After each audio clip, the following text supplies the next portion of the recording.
Assalamualaikum warahmatullahi wabarakatuh. Sebelumnya kami dari kelompok Puskesmas Nusa Indah adalah di sini saya Tisa Eka Saputri, Saya Naura Putranada. Saya Abdullah Razak Hamid. Saya Nani Alfiorita. Saya Dinda Juliasmin. Di sini kami akan memaparkan tentang penyakit tidak menular yaitu diabetes mellitus. Apa itu penyakit DM? Penyakit diabetes atau yang sering juga disebut sebagai penyakit gula atau penyakit kencing manis merupakan suatu penyakit kronik di mana kadar gula atau kadar glukosa darah seseorang itu lebih tinggi daripada kadar yang normal. Untuk mengetahui kadar glukosa darah, biasanya dilakukan pemeriksaan darah. Apa saja gejala DM? Menjadi dua golongan besar, yaitu golongan gejala khas dan gejala tidak khas. Gejala khas ini berarti bahwa gejala-gejala ini hampir selalu ditemukan pada pasien-pasien dengan diabetes. Contohnya yang pertama adalah keluhan sering haus, jadi pasiennya lebih sering minum. Kemudian sering kencing, terutama kencing di malam hari atau sewaktu tidur malam.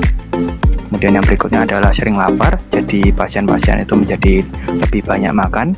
Kemudian yang terakhir adalah penurunan berat badan tanpa sebab yang jelas. Jadi khas dari diabetes itu adalah dia banyak makan, tapi berat badannya malah turun.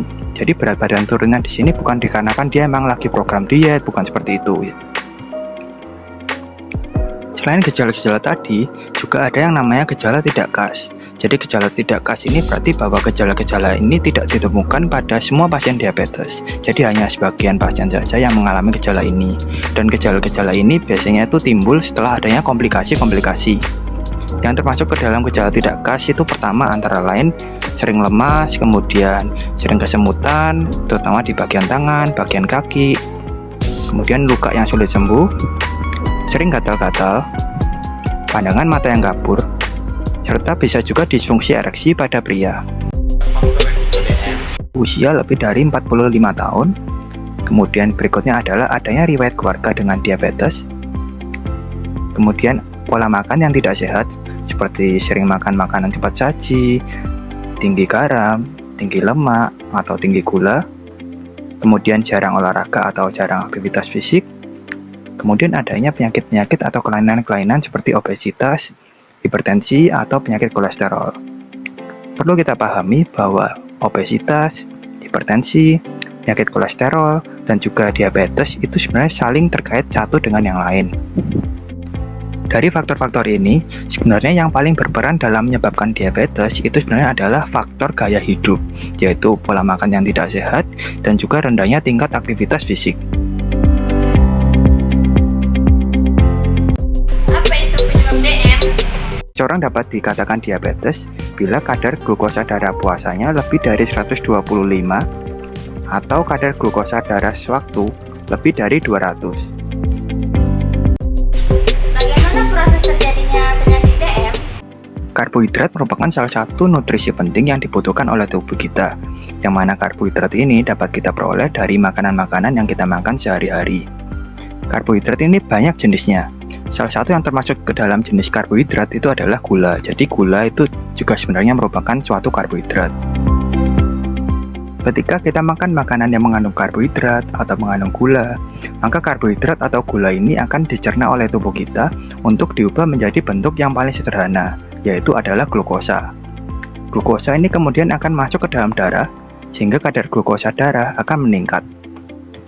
Kadar glukosa darah yang tinggi akan memberikan respon terhadap tubuh kita, di mana tubuh kita itu akan memproduksi suatu hormon yang namanya hormon insulin. Hormon insulin ini dihasilkan oleh kelenjar pankreas, dan hormon ini memiliki efek menurunkan kadar glukosa darah yang tinggi tadi.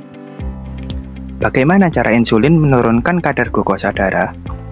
Insulin menurunkan kadar glukosa darah dengan cara memindahkan glukosa dari yang awalnya banyak di dalam darah, itu dipindahkan untuk dimasukkan ke dalam sel-sel. Glukosa yang dimasukkan ke dalam sel-sel itu bisa untuk disimpan sebagai cadangan atau digunakan oleh sel-sel itu untuk menghasilkan energi. Dikarenakan glukosa atau karbohidrat itu kan memang merupakan sumber energi utama bagi sel-sel tubuh kita. Pada orang dengan diabetes, terjadi gangguan pada hormon insulin.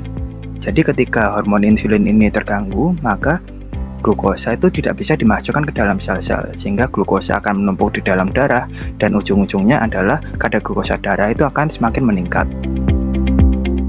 Diabetes dibagi menjadi dua jenis utama, yaitu diabetes tipe 1 dan tipe 2. Untuk diabetes tipe 1, itu terjadi defisiensi insulin.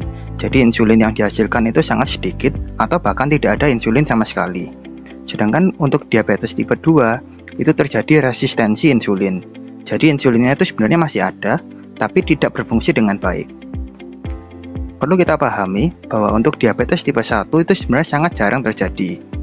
Lebih dari 90% pasien diabetes itu merupakan yang tipe 2. Baiklah, sekian yang dapat kami paparkan. Sekian dan terima kasih. Wassalamualaikum warahmatullahi wabarakatuh.